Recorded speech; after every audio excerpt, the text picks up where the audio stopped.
Comment réveiller en douceur notre puissance intérieure? Comment jouir d'une santé parfaite?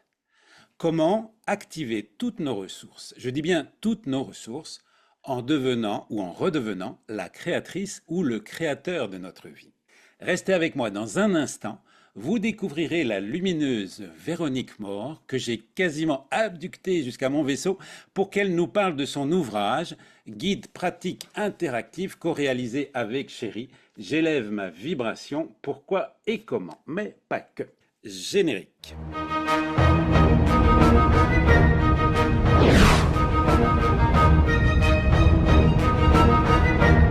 Si vous êtes là devant moi, derrière votre écran, votre tablette ou votre téléphone intelligent, chers écouteurs, chères visionneuses, chers visionnaires, chers membres du personnel au sol, c'est que vous vibrez déjà par résonance avec une des célèbres citations de mon pote Albert qui disait « Concernant la matière, nous nous sommes trompés. Ce que nous avons appelé matière n'est que de l'énergie qui a ralenti sa vibration afin d'être perceptible par nos sens. Il n'y a pas de matière. » Alors, cher Albert, si tu nous regardes, nous te bénissons pour l'incommensurable contribution que tu as apportée à l'humanité. Merci pour ton œuvre majeure et merci aussi d'avoir tiré la langue au vieux con. Alors, n'hésite pas à intervenir si tu le souhaites. Alors, si j'évoque ici cette citation d'Albert Einstein, c'est parce qu'elle a été placée sciemment en exergue du livre de Chéri et Véronique Maure. Maure avec deux R. Le premier pour l'air de rien, le second pour l'air divin, qui permettent à Véronique de vivre à plein poumon, à plein cœur et en toute humilité. Un ouvrage donc paru chez Guy Tro-Daniel. Oui, les jeunes disent trop à la place de très. Donc, il est donc temps, cher Guy, que tu actualises ton patronyme. Donc, Tro-Daniel, j'élève ma vibration. Ok, pourquoi et comment? Aime, vibre et élève-toi. Premier guide pratique, interactif et très interactif pour apprendre à nous créer une vie d'abondance, d'amour et de joie. Alors bonjour Véronique, que la lumière divine qui vient d'en haut, qui vient d'en bas et qui vient de partout s'incarne en toi. Bonjour. Bonjour. Alors Véronique Maure est née au pays de Sœur Emmanuel, de Jacques Brel, d'Hergé, et c'est Tintin qui ont nourri mon enfance, de Benoît Poulvord aussi, de Magritte, de Marguerite Yourcenar, d'Amélie Nothomb et bien d'autres célébrités, dont Véronique Maure, mise en lumière aujourd'hui dans l'habitacle côté invité du vaisseau spatial du Grand Bazar de Gaïa, aujourd'hui en orbite stationnaire à la verticale de Overijse, je ne sais pas si je prononce bien, Overijse, à 10 km au sud de Bruxelles où elle réside. Chères guerrières et chers guerriers de lumière et de paix, suivant l'endroit où vous êtes présentement géolocalisé, je vous souhaite le bonjour, bonjour si c'est le jour, bonsoir si c'est le soir, bon matin si le soleil vous donne l'illusion d'être en phase d'ascension, bon après-midi si c'est l'heure du thé, et bonsoir si la lumière électrique, merci Nikola Tesla, a remplacé la lumière du jour. Je ne vous dirai pas bonne nuit, car pour vous qui m'écoutez et pour toute l'humanité, c'est maintenant l'heure de se réveiller. Si vous n'êtes pas fan de mes introductions, passez là et allez directement écouter mon invité au timecode qui s'affiche en bas. Pour ceux qui sont encore là et qui ne me connaissent pas, je suis Phil de One 3 en 1, coach vocal holistique, entraîneur spirituel et chroniqueur de l'invisible. Dans quelques instants, vous allez en apprendre bien davantage que sur les chaînes enchaînées aux publicités qui les font vivre. Au Grand Bazar de Gaïa, l'étiquette de notre éthique n'est pas en toc et tac que je te tacle. La publicité est une propagande matérialiste d'ingénierie sociale consumériste qui n'a pas sa place dans nos rayons. Nous n'avons aucunement besoin qu'on nous dise quoi acheter, quoi faire, où aller et quoi penser. C'est pourquoi, tant que vous nous soutiendrez par le truchement du petit frère du grand gaillard de Baba, du grand bavard de Gaza, du grand Gaspard, euh, du du grand bazar de Gaïa, son petit frère disais-je, hébergé sur Patreon, où nous pouvons dialoguer, parler, jaser, jacter, causer, palabrer, papoter, pérorer, pourquoi pas, en toute liberté, et où, pour le prix d'un café par mois ou d'un thé, vous aurez accès non seulement à la deuxième partie de cette émission, sans filtre, sans coupure ni censure, et ça, c'est une chose sûre qui sait prendre son pied. Sur The One TV, hébergé sur Patreon, disais-je, vous pourrez visionner, en plus de la suite de cette émission, l'intégralité intégrale, complète et totale de toutes les autres vidéos, et ce, grâce à votre petite part de colibri solidaire. Vous seul, avec votre argent divin, pouvez permettre à notre vaisseau de rester en équilibre sustentateur et antigravitationnel et de voyager jusqu'à vous. Merci par avance. Ma mission, ma mission est de vous informer sans vous déformer, afin que vous incarniez sans le nier et en niant les niais, les changements que vous voulez voir dans le monde. Si vous êtes en direct avec nous, ou plutôt en première sur YouTube, autorisez-vous, sans intention zoophile, à vous introduire dans le chat. Le chat se trouve à droite de la vidéo. Bienvenue donc au Grand Bazar de Gaïa sur YouTube et conjointement à The One TV sur Patreon. Bienvenue à vous toutes et à vous tous, à chacune et à chacun, incarné, désincarné, réincarné, pur esprit, pour peu que votre niveau vibratoire le permette. Ils ont des oreilles et ne voient pas, ils ont des yeux et n'entendent pas. Mais si, mais vous, si, vous entendez et vous me voyez. Abonnez-vous si ce n'est pas déjà fait afin d'émoustiller les algorithmes de Google. Au Grand Bazar de Gaïa, vous trouverez tous les outils utiles et indispensables aux explorateurs de vous-même et de l'univers dans des émissions vues de haut autour de la spiritualité, de la croissance personnelle, de la santé holistique et de l'invisible en général. Vous trouverez également au rayon luminaire l'opportunité de faire partie des phares F-A-R, F pour famille, A pour âme, R pour recomposer. Des familles d'âmes recomposées, un groupe de paroles et de pratiques énergétiques où le féminin sacré occupe toute la place, même si vous êtes genré mâle, comme je le suis. Alors, nous y voici maintenant. J'accueille aujourd'hui, comme je l'ai dit plus tôt, Véronique Mohan, auteur ou autrice pour les adeptes de l'écriture inclusive qui, de mon point de vue, exclut au lieu d'inclure, mais c'est un autre débat. Auteur, disais-je, de Se libérer du tabac, une histoire d'amour, et co-auteur avec Chéri et ses 3 I de J'élève ma vibration. Voilà, la voici, la voilà. Pourquoi et comment? Véronique est thérapeute, bioénergéticienne, tabacologue et guide quantique. Elle a exercé la kinésithérapie pendant 17 ans jusqu'à ce que la vie lui offre les secousses indispensables. Les secousses étant aussi des vibrations de forte intensité et de basse fréquence, je dirais. Les secousses indispensables pour comprendre qu'il était temps pour elle de changer de voie. L'occasion pour elle de laisser émerger sa passion pour le monde quantique et de se former à la méthode des 2 points et à la bioénergie. Véronique Mohan est spécialisée dans le dépassement des blocages. Ces process nous permettent d'accéder aux ressources du champ quantique pour transformer toutes nos émotions négatives, pensées ou croyances limitantes issues de l'éducation, de la société, ou bien dues à l'accumulation d'expériences lourdes et difficiles parfois. Véronique sait induire une déprogrammation profonde et durable grâce à un ensemble de techniques précises et mesurables, dont l'antenne de l'échelle et la méthode des 2 points, qui sont devenus pour elle des incontournables alliés. Alors, nous y sommes. Bonjour Véronique. Bonjour Phil. Comment vas-tu? Écoute bien, et j'avoue que je me réjouis de ce moment qu'on va passer ensemble déjà depuis quelques jours, et vraiment, voilà, j'ai hâte et je suis ravie d'être à bord du vaisseau. Bon, bah écoute, bienvenue. Moi aussi, je suis ravi. Et je dois dire à nos auditeurs et visionneuses que bah, j'ai pu bénéficier justement d'une de tes séances qui a duré 2 heures, qui était absolument magnifique. Et voilà, je t'en remercie encore.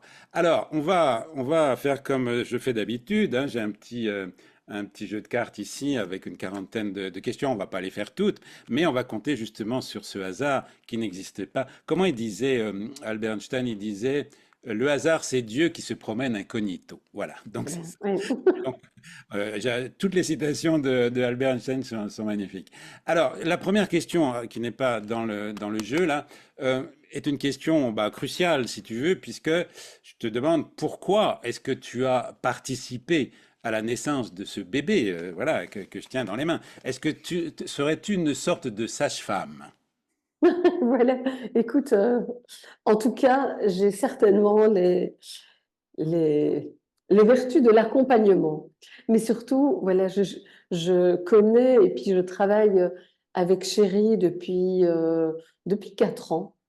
Et c'est quelque chose qui est vraiment, ben voilà, est arrivé de manière spontanée. Un jour, elle me dit, on devrait écrire un livre. Tu ne crois pas? Je dis, mais oui, excellente idée. Et puisqu'on était déjà dans l'accompagnement de l'élévation de la vibration via un groupe privé Facebook qui est le groupe du Continuum où chaque semaine, voilà, on publie des transmissions. Et donc à un moment, on s'est dit, mais comment est-ce qu'on peut faire pour aller plus loin, pour toucher plus de monde? Elle me dit, si on écrivait un livre. Et voilà. Alors là, j'ai quand même une question avant que je tire les questions, parce que en fait, bon, Chérie est une chanteuse aussi, voilà, elle fait plein de choses, c'est une artiste. Et donc j'ai vu, en fait, c'est quand même un peu sur une affiche de film, il y a Chérie en haut, et puis toi en dessous avec la participation d'eux. Mais j'aimerais que tu m'expliques quand même, si tu veux, quelle a été votre collaboration, parce que c'est difficile d'écrire à deux. Est-ce que c'est juste elle qui a tenu la plume et toi, tu as tout préparé? Comment vous êtes réparti le travail? Nous, on a d'abord conçu ensemble la structure de ce qu'on voulait voir dans le livre. Et puis, donc voilà, plus ou moins la table des matières. Et on s'est réparti les postes. OK, toi, tu commences au 1, bon, mais moi, je commence au 2. Et, parce que Chérie, elle est à Ibiza, moi, je suis en Belgique. Et finalement, on avait euh, l'interface, bon sang, je dirais 10 fois le mot, mais ça n'a pas beaucoup d'importance, une interface sur laquelle se trouvait le manuscrit et on pouvait se connecter toutes les deux et écrire. Donc souvent, ça commençait, quand je suis dans la production comme ça de quelque chose, je me lève très tôt le matin et, euh, et puis ben, je vais dans l'interface et je vois que elle était déjà là. Je voyais que dans le chapitre 1, il y avait des phrases qui se rajoutaient et puis moi, j'étais dans le 2. Donc ça a été, on va dire, la grosse partie a été conçue comme ça. Et puis, euh, et puis après, ben, l'éditeur nous a demandé d'être plus précis, de rallonger du texte. Donc ça a été un peu plus sa partie. Et donc c'est vrai qu'au final, dans la répartition des écrits, il y a une beaucoup plus grosse partie qui lui incombe. Et puis, mais moi, finalement, j'ai été très active. On a mesuré avec l'antenne. Toi, tu disais de l'échelle, mais comme enfin, chez nous, on dit l'antenne de Lecker, étant Ah, donné pardon. qu'il était allemand, Lecker. Ah, Et les donc, cœurs, pardon. voilà. Et donc, on a mesuré chaque fois, mais plein de choses, des paragraphes. Est-ce que c'est le bon terme? Est-ce qu'on doit changer? Non, ah non. Et alors, l'antenne disait non, pas ça, comme ça. Chaque fois, on changeait le mot. C'est mieux? Oui, ok, c'est bien. Waouh. Et donc, voilà, c'est un peu. Alors, donc, c'est ça, c'est même pas, vous êtes même pas deux, vous êtes plus que ça, puisqu'il y a les guides là-haut qui vous Ah ont oui. aidé, c'est bien compris. Bon, mais on peut quand même dire que c'est pas juste une participation, c'est tu es co-auteur, on est d'accord, hein? Oui, c'est ça. C'est vrai que peut-être que la couverture est un peu restrictive, mais bon, je me suis dit, n'y va pas de ton ego, voilà, t'es là, t'as fait le taf, c'est bien. Ok, parfait. Alors, donc on va prendre une première carte, voilà, et on va laisser le hasard qui fait toujours bien les choses. Allez, on prend celle-là, c'est quoi? Oh, non, pas celle-là. C'est moi. Tu sais, il y a des fois des trucs. Bon, bon, alors celle-là. Oui, bon, on peut commencer par là, puisqu'on parlait des guides et des réceptions. Notre GPS intérieur est-il notre glande pituitaire, notre glande pinéale, notre épiphyse ou autre chose? Hmm. C'est difficile de dire si c'est la même chose, mais en tout cas, notre glande pinéale, c'est elle qui nous permet d'être en interaction.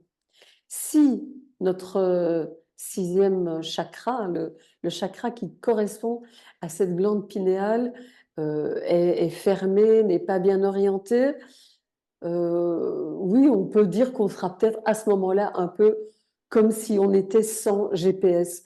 Oui, finalement, peut-être que quand même, en parlant, je me dis que c'est quand même, en tout cas, la partie qui va nous mettre dans cette communication à l'univers, et enfin l'univers, Dieu, peu importe comment on l'appelle, ou la source, et à notre être. C'est Parce que ça. quand à ce niveau-là, on a une déconnexion, mais quelque part, on n'est plus aligné. C'est ça. Voilà, on n'a plus. C'est un peu notre antenne de l'échelle, en fait, hein, de l'équerre. Voilà. Oui, C'est oui, un peu notre antenne. c'est Ouais. un peu ça, ouais, Oui, oui, oui. tout à fait. J'avais interviewé ici Olivier Clerc qui disait GPS guidé par la source. Voilà, je trouvais que c'était un Ah, c'est très très bon bien. acronyme Ouais. voilà. Et je crains qu'effectivement il y ait des entartrés de la pinéale. Donc c'était un titre de nouvelle que j'avais commencé à écrire, là. Il doit y avoir des entartrés de la pinéale et c'est important on en parlera après peut-être avec l'alimentation, avec une hygiène de vie, avec tout ça. Alors on prend une autre carte, c'est celle-là. Qu'est-ce qu'elle nous dit? Ah oui, alors là, on entre vraiment dans le vif du sujet. C'est intéressant, puisque vous parlez de conscience vibratoire. C'est même une marque déposée, hein, si j'ai bien compris. Alors pourquoi associer la conscience et les vibrations? Mais parce que d'abord, tout est vibratoire et que c'est c'est vraiment fondamental de prendre conscience de ça. Et du coup, on s'est dit qu'en associant ces deux mots, c'est vraiment un rappel de manière un peu insidieuse, mais vraiment que c'est quelque chose qui peut-être que pour les terriens de 3D qui sont bien dans la matière, qui ne perçoivent pas cette vibration, mais que c'est OK. Enfin voilà, c'est une façon de pouvoir attirer l'attention là-dessus et de prendre conscience qu'il y a autre chose. Déjà, quand tu lisais la phrase, la citation d'Albert Einstein, c'est vrai, c'est perturbant. Il n'y a pas de matière. Ce sont des vibrations qui sont plus ralenties. Et, euh, et donc, cette conscience vibratoire, moi déjà, quand je dis ce mot-là, conscience vibratoire, je sens tout de suite ma vibration de manière plus présente. Et voilà, donc on trouvait que la puissance des mots, même à ce niveau-là, elle peut agir. Et associer les deux permettait encore d'amplifier les vibrations. Oui, oui, oui. Parce que il n'y a pas tellement longtemps qu'on parle de conscience, hein, en fait. Hein. Ça fait pas tellement d'années qu'on parle vraiment beaucoup. Aujourd'hui, on parle beaucoup de la conscience. D'ailleurs, moi, Ouais. dans mon livre sur la voix, j'ai hésité à parler de conscience dans le titre. C'est Vivez votre voix. Je voulais mettre en pleine conscience. Je dis non, parce que souvent la conscience, elle est pas localisée. On ne sait pas trop de quoi on parle. Donc c'est pour ça que j'ai parlé de présence, moi. Tu vois, Ouais. déjà c'est plus là. Alors, je pense à quelque chose aussi, parce que la conscience des vibrations, c'est extrêmement important, c'est essentiel. Moi, ça a changé complètement ma vie, parce que ça change tout. Même, bon, enfin, en plus que je travaille sur la voix et le son, bien sûr, mais même pour tout, quoi. Donc, pour comprendre que tout vibre et a une fréquence différente, c'est pour ça qu'on ne voit pas les petits esprits de la nature ou nos guides. Et est-ce que tu serais d'accord avec cette définition par rapport aux vibrations et aux fréquences, de dire que la lumière, c'est ce qui vibre, et c'est vrai mathématiquement, c'est ce qui vibre à la fréquence la plus haute, hein. Après, tu as l'arc-en-ciel, hein, donc en descendant les couleurs des chakras, d'ailleurs, c'est de plus en plus des vibrations plus basses, voilà. Et donc, parce il était dit dans la Bible, au commencement était le Verbe. Et moi, je suis pas d'accord du tout. Moi, je dis au commencement était la lumière, et puis après, ça s'est densifié plus. C'est devenu du son, puisque le son vibre plus bas que la lumière. Et après, ce son est devenu matière. Est-ce que tu serais d'accord pour cette vision des choses? En tout cas, elle a l'air, je trouve, assez cohérente parce que, comme tu dis, la lumière est quand même, j'ai l'impression aussi l'élément ultime de la vibration et souvent, enfin, c'est même en premier lieu qu'elle est présente, ou même quand on entend parler des les personnes qui font des expériences de mort imminente, souvent ils parlent de cette lumière qui est, donc, enfin, moi je trouve que ça me semble vraiment, j'irais aussi dans la même direction, que la lumière a d'abord quelque chose de puissant au-delà du son. Et Oui, oui, oui. Oui. Et pour moi, c'est voilà, c'est vraiment ça. Et du coup, on comprend mieux la matière, puisque la matière, c'est une vibration, ce qui est simplement plus bas. C'est ce que je disais au début en citant Albert Einstein, quoi. Donc, comme voilà. toutes les vibrations, et ben suivant que c'est de la lumière, du son ou de la matière, ben c'est la même chose, mais c'est juste des fréquences différentes. Voilà.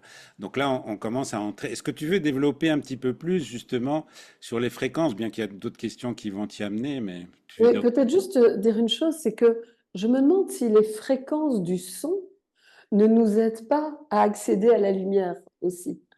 Tu vois, parce que quand on peut faire ces exercices, le home ou tous les sons, je trouve qu'il se passe quelque chose à l'intérieur et qui fait sans doute qu'on monte en vibration Oui.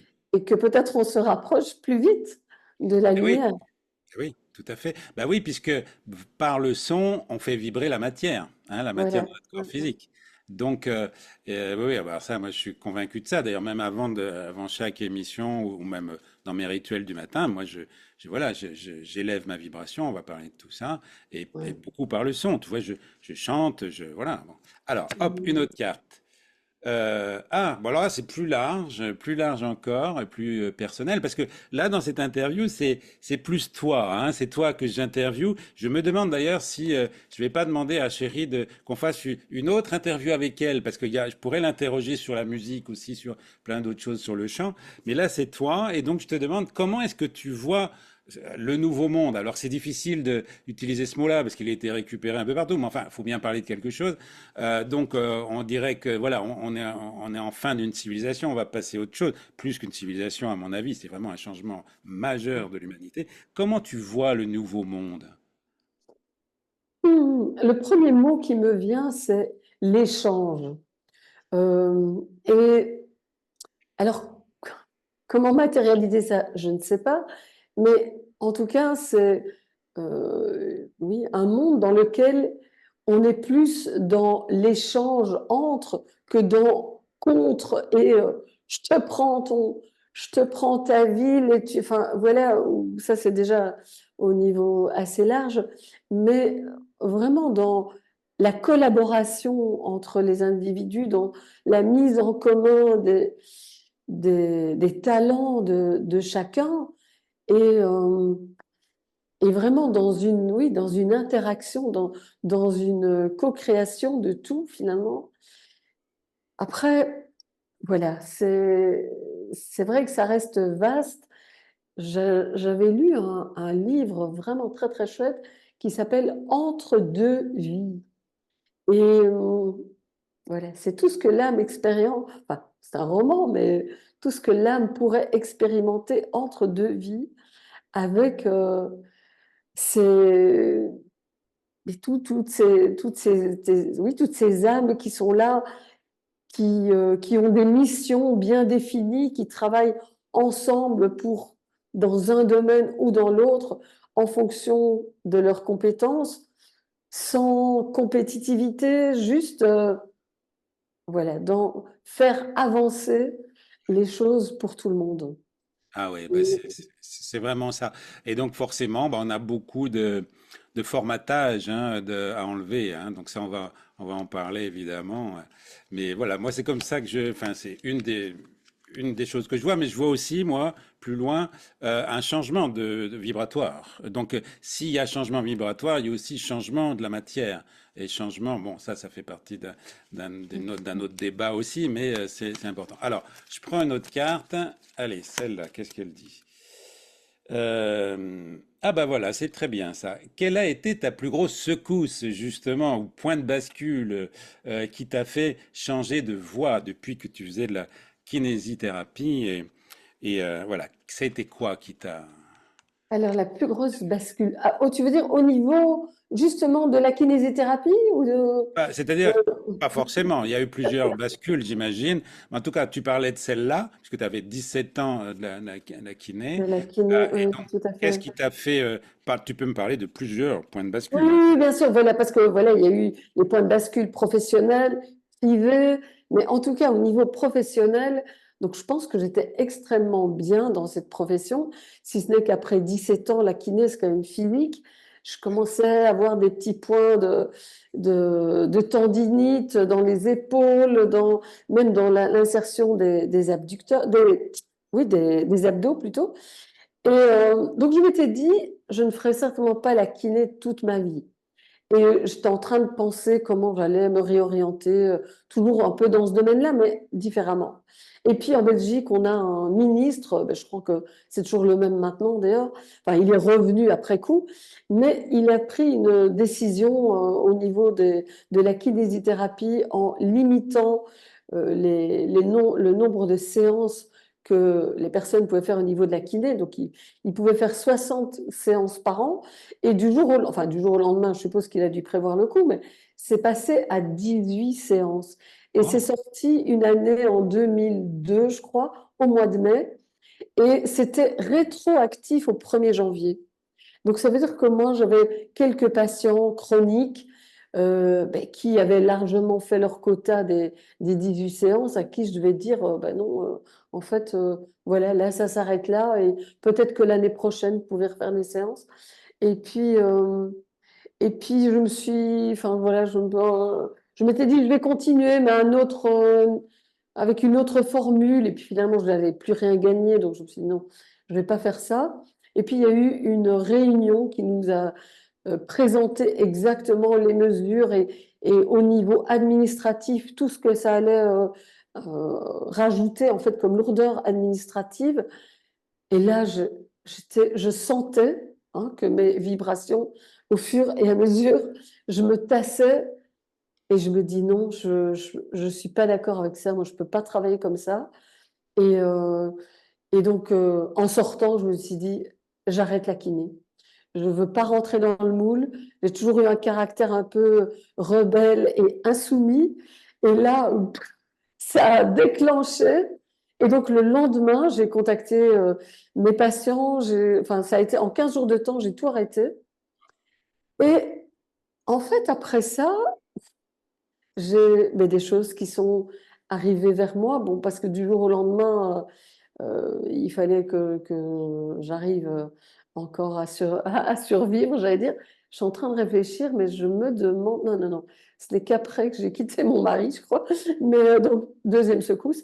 Mais en tout cas, cette secousse-là voilà, c'est vraiment. Ça a été en une fois et j'ai pu rectifier ou activer le processus dans lequel j'étais, qui était de pouvoir travailler dans le milieu des entreprises pour donner des conseils de prévention du dos dans les services de logistique.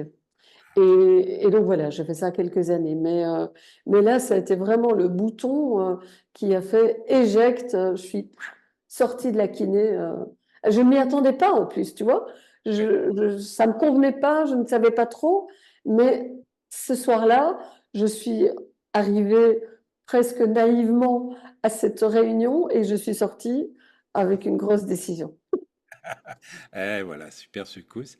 Est-ce que tu veux nous parler d'un autre point de bascule important dans ta En tout vie? cas, oui, un point de bascule parce que je crois que c'est, ça peut être encourageant pour les personnes qui sont dans des périodes charnières comme ça, ou de fait, moi, dans ma vie de couple, en tout cas de ma première vie de couple, ben, j'étais vraiment, j'ai choisi d'être dedans, donc voilà, j'y ai contribué aussi, mais on était dans une relation avec mon ex-mari qui était plutôt du genre manipulateur, pervers, enfin voilà. Et, euh, et j'ai lu un livre, donc je savais depuis pas mal de temps, on ne vieillira pas ensemble. Je ne sais pas comment, mais on ne vieillira pas ensemble. Et, et un jour, par hasard, j'étais dans ma voiture, j'écoute la radio et j'entends une conférence de Jacques Salomé, bon, c'était en Ah, 2002, qui parlait d'un livre, je ne sais jamais retrouvé le livre après, qui parlait des petites maltraitances conjugales ou quelque chose comme ça. Donc, j'étais très interpellée par ce livre que j'ai acheté le jour même, que j'ai lu le soir même. Il y avait 80 pages, pas plus. Et en lisant ce livre, oh, je dis, purée, mais je lis ma vie, mais c'était vraiment hallucinant. Et là, j'ai compris, en fait, le mécanisme d'engrenage dans lequel nous étions. Et du coup, je voyais, tiens, ce schéma-là que je reproduis chaque fois entraîne une réaction de sa part à lui, et hop, on est reparti pour un tour de manège. Et donc, j'ai compris quelle dent de l'engrenage je pouvais casser. Et ça s'est produit 15 jours après, la situation s'est reproduite. Et là, je me suis dit, là, je vais faire le contraire de ce que je fais d'habitude. Et il a été hyper déstabilisé. Et moi, ça m'a donné une force incroyable. Et vraiment, alors, c'est pas pour ça que tout a été rapide, mais là, de nouveau, j'ai senti que j'étais aidée. Et que si je revenais dans mon alignement, eh bien, j'allais encore recevoir des aides. Et c'est ce qui s'est passé. Bon, après 8 mois, il a fallu 8 mois pour que tout ce cheminement se fasse. Mais c'était juste incroyable. Jamais j'aurais pu imaginer que les choses allaient être aussi fluides avec un caractère tel que celui de mon ex-mari à l'époque. Et donc, je crois que quand on a mon objet, enfin, c'est pas un objectif. Je sentais que pour ma santé à moi, je n'allais pas pouvoir rester éternellement dans cette relation.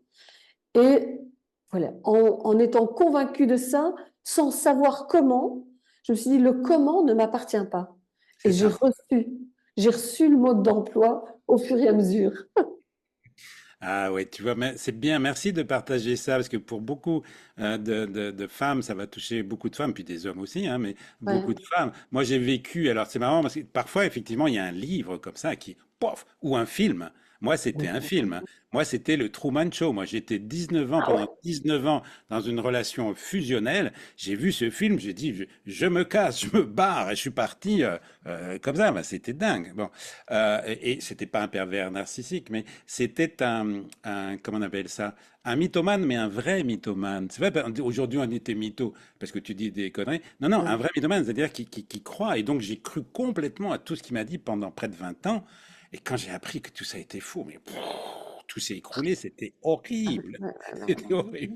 Bref, je vais pas raconter ma vie, mais pour dire que oui, c'est là la force justement de ce que vous faites avec ce livre, que je fais moi avec mes émissions ou avec mes bouquins ou avec mes chansons ou peu importe, ou les artistes font avec leurs films, parce que voilà, c'est pas, il y a des moments où c'est bon, là je peux dire que ce film m'a sauvé la vie, parce que j'aurais continué comme ça, je me serais, je n'ai plus rien à voir avec la personne que j'étais avant, rien à voir.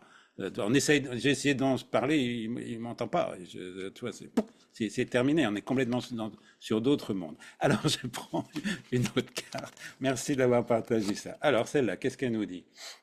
Alors, oui, ça c'est intéressant puisqu'on en parlait, on parle de tes outils. Bah, montre-nous ton antenne de l'équerre, je vais le dire bien maintenant, et dis-nous un peu comment ça marche parce que ça va intriguer beaucoup de personnes. Voilà, donc l'antenne, attends, j'essaie de la Alors, mettre. mets-la bien devant toi, voilà, parce que sinon elle disparaît de l'écran. Voilà. Ouais, ouais, ouais, ouais, voilà, tu vois. Donc l'antenne de l'équerre, je ne sais pas si je l'approche, c'est Oui. donc l'antenne elle-même, ce sont les deux câbles qui sont ici. Au milieu, on a une languette avec une graduation, comme des centimètres et des millimètres. Et puis, il y a un curseur que je peux déplacer sur finalement les longueurs d'onde. Donc, sur le curseur, ce ne sont pas des centimètres, mais ce sont des longueurs d'onde. Par exemple, si je veux mesurer le divin, je vais me mettre dans la longueur d'onde 1,1, tout au-dessus.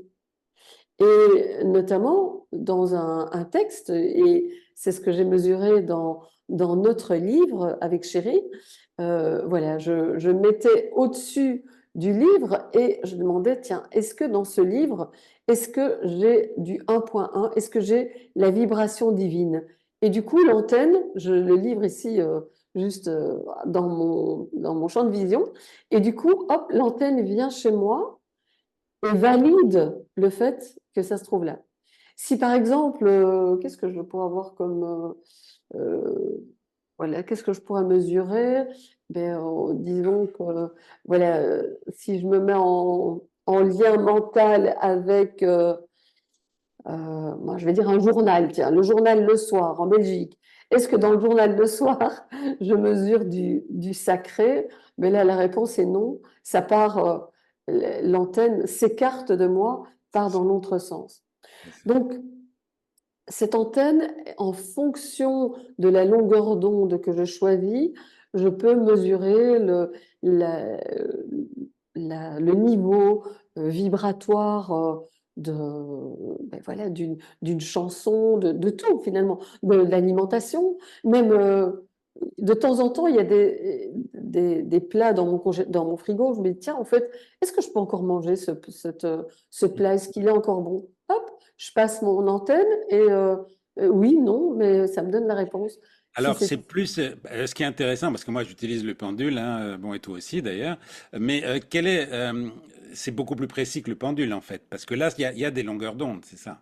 voilà, exactement. Donc, il y a certaines dimensions en plus qu'on peut utiliser avec l'antenne parce que on peut, oui, mesurer ces longueurs d'onde. Mais en fin de compte, le pendule, c'est une question de langage. Et donc, Oui, la façon dont on pose la question au pendule, je pense qu'on peut aussi avoir la réponse. Mais, enfin, oui. non, c'est pas je pense, je suis certaine. Mais voilà, l'antenne, parfois, c'est plus rapide et puis surtout, ça a quelque chose de peut-être de plus rationnel et Oui, certaines personnes se sentent plus à l'aise avec l'antenne qu'avec le pendule. c'est vrai. Et, Hmm. et Oui, voilà. le pendule, ça fait un peu, puisque je parlais de Tintin, ça fait un peu professeur Tournesol, quoi. Voilà, donc, donc c'est ça. Mais en tout cas, oui, moi, ce qui m'a vraiment intrigué, et pas intrigué, interpellé plutôt, je dirais, c'est que justement, tu viens de parler de chansons. On peut mesurer des chansons, et vous en parlez dans le livre. Et alors ça, moi, c'est une idée que j'ai depuis longtemps, puisque je chante presque pas tous les jours, mais très souvent. Et parfois, je dis, allez, là, j'ai besoin de Brel, j'ai besoin de ces gens-là, tu vois, ces gens-là.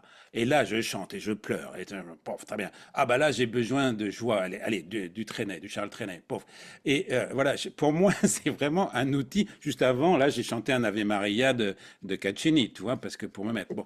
Et justement, je me disais, mais il faudrait pouvoir mesurer qu'est-ce qu'apportent les chansons exactement. Et c'est ce que vous avez fait un petit peu là. Et moi, c'est un rêve que j'ai depuis très longtemps. Tu vois, là, je te le partage Mm. en direct devant tout le monde parce que je sais tellement que c'est important les chansons elles ont leur propre. Ben, il y avait Aigle Bleu ici, qui est un Amérindien que j'avais entendu en interview qui disait on peut informer de la musique comme on informe de l'eau. Et en fait, et c'est vrai. Et donc la musique, elle est déjà informée par l'intention, mais elle est informée encore plus par les mots. Hein, voilà. Donc par exemple, il y a une chanson qui n'est pas très connue de Jacques Brel qui s'appelle Litanie pour un retour, qui est magnifique. La mélodie est très très belle et les paroles sont absolument magnifiques. Mais il suffit de mettre la mélodie et les paroles y sont, même si elles y sont pas. C'est ça que je veux dire. Ouais. C'est-à-dire que l'énergie, elle a été informée, cette mélodie, par ces trucs-là.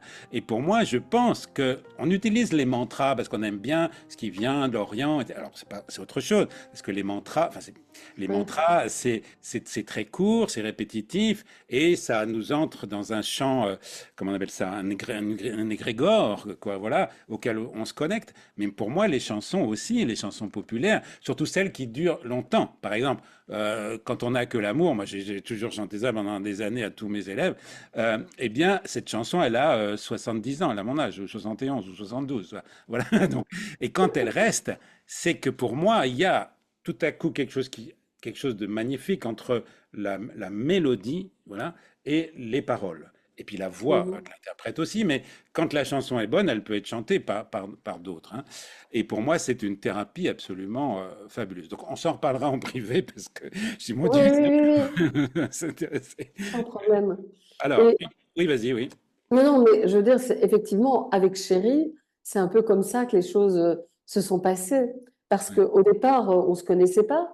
Et j'ai une amie qui me dit un jour, écoute, écoute un peu cette musique. Et donc, c'était la musique de la reconnexion sonore. Donc, j'écoute, je dis, waouh, ah oui, c'est vrai, c'est puissant. Et, et elle me dit, tiens, et si tu la mesurais?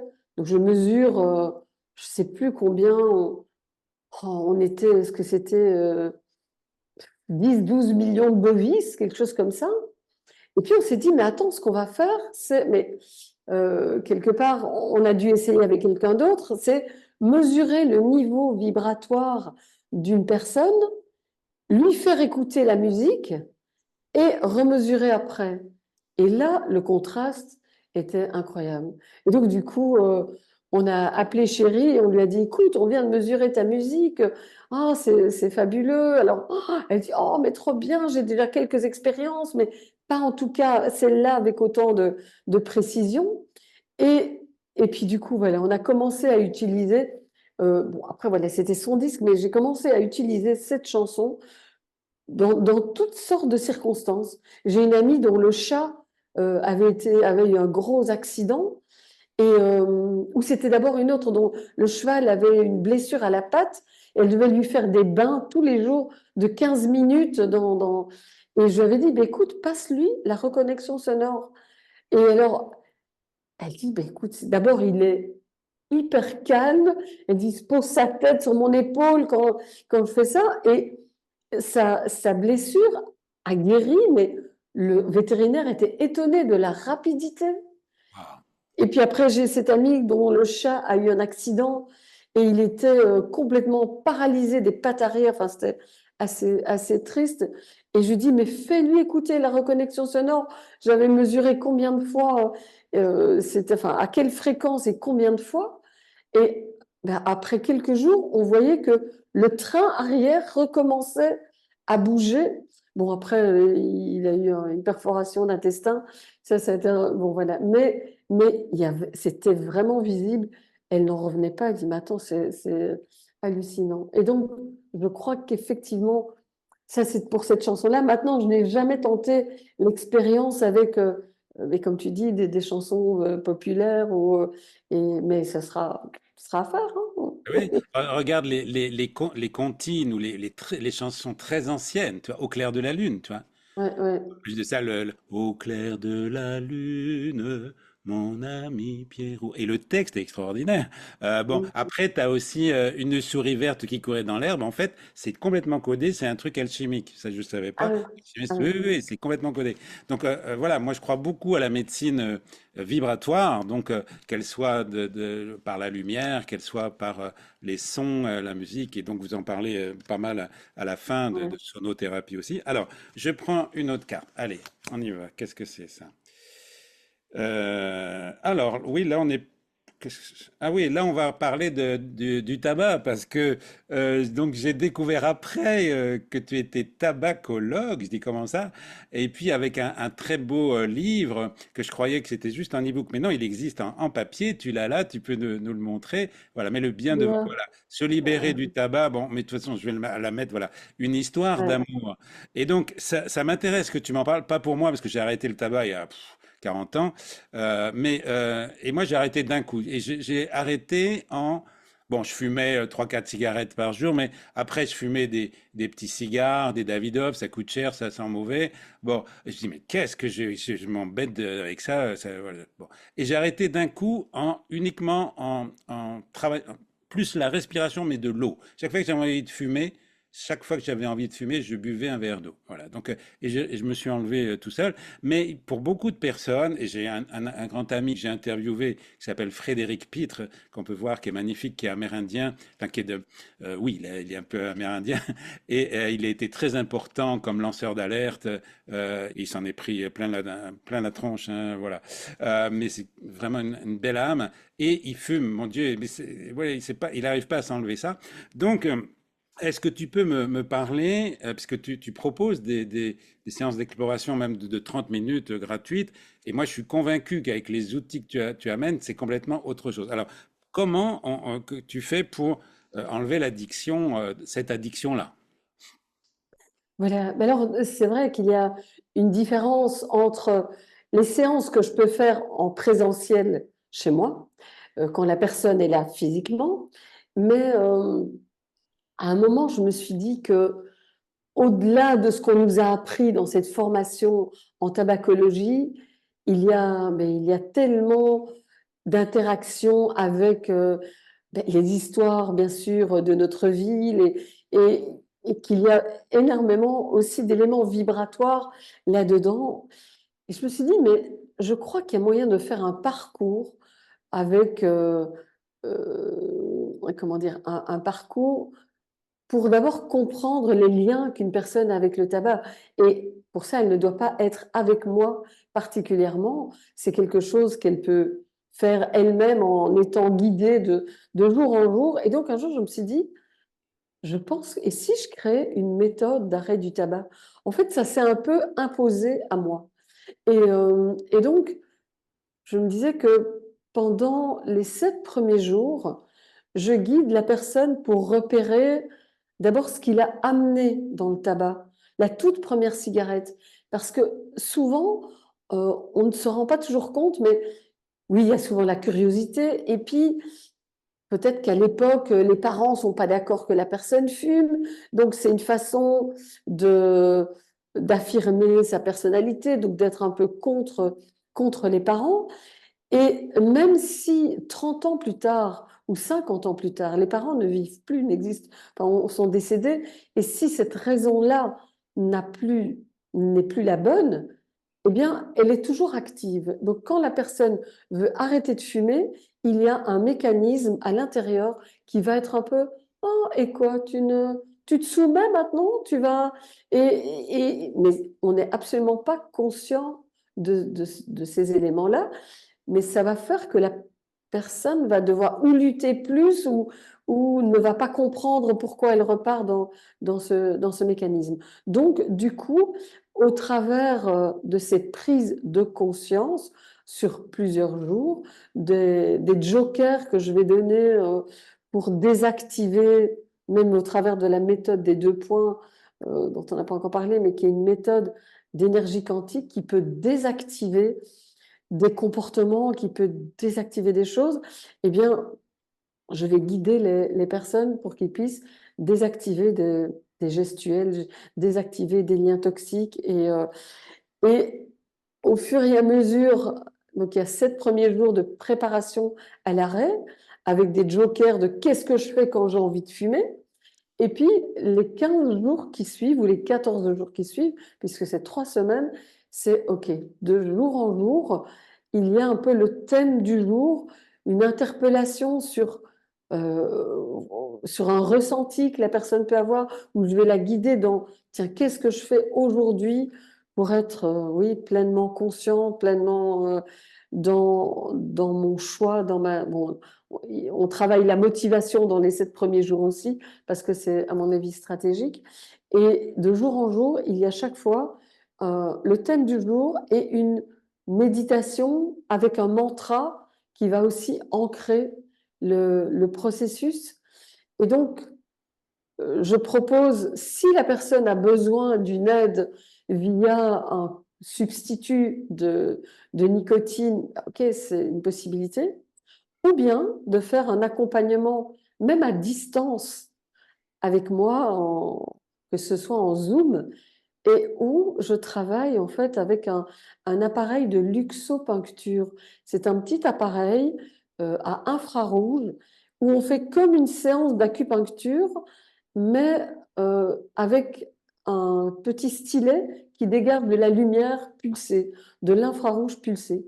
Et il y a toute une série de points au niveau des oreilles, au niveau du nez, au niveau du front, au niveau des voies respiratoires, dont le but est de calmer les récepteurs de nicotine pour agir sur la dépendance physique.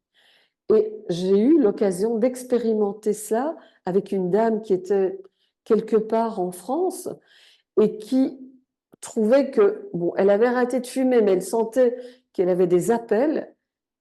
Et j'avais un message qui me disait transfert. Alors j'ai demandé, je dis, est-ce que je peux faire un transfert de elle Ah sur oui, moi? Et donc à distance, j'ai fait sur moi c'est les ça. points qui correspondaient.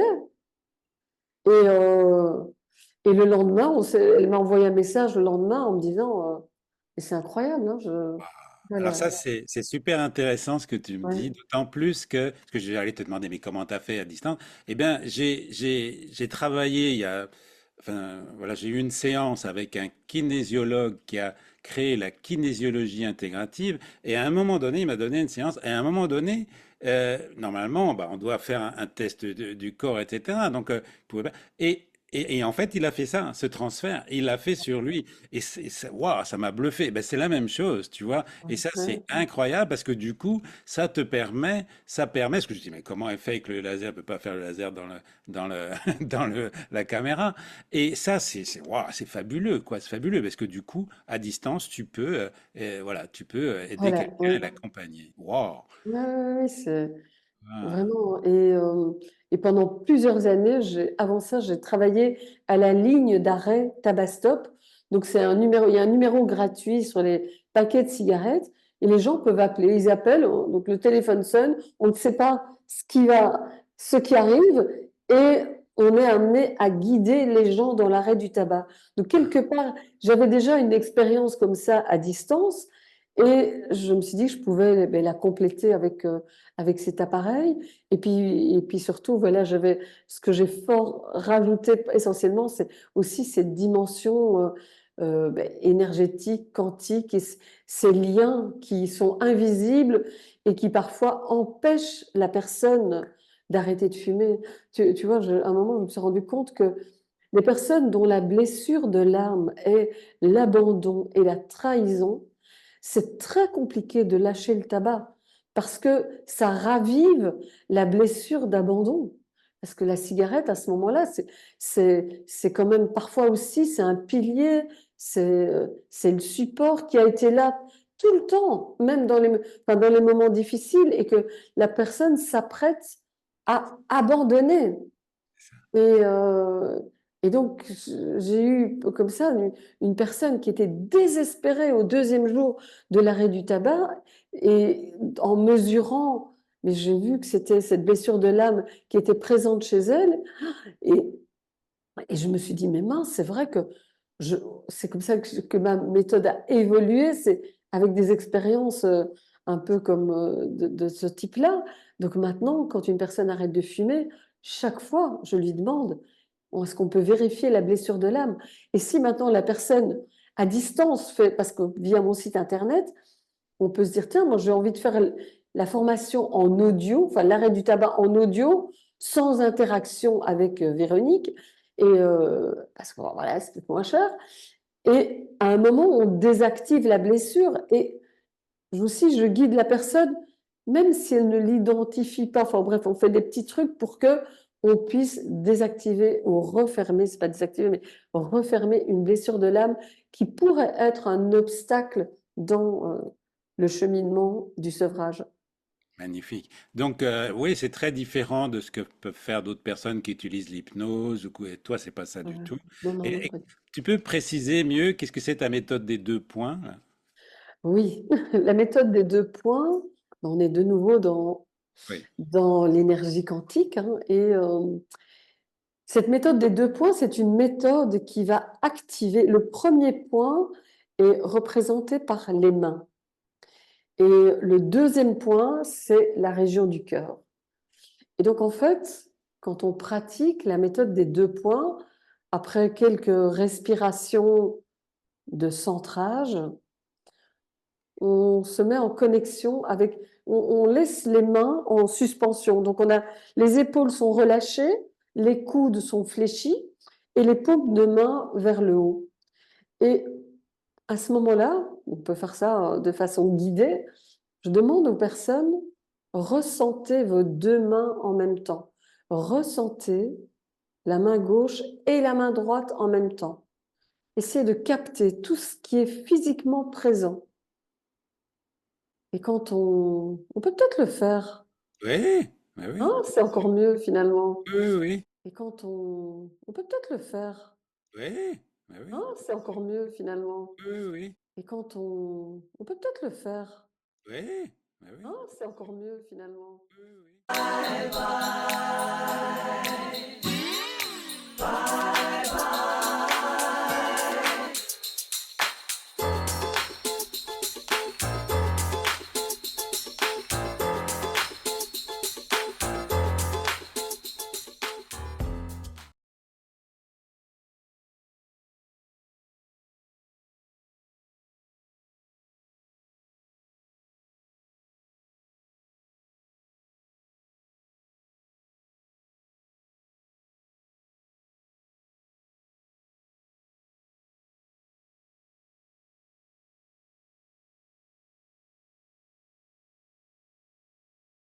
Oui, oui.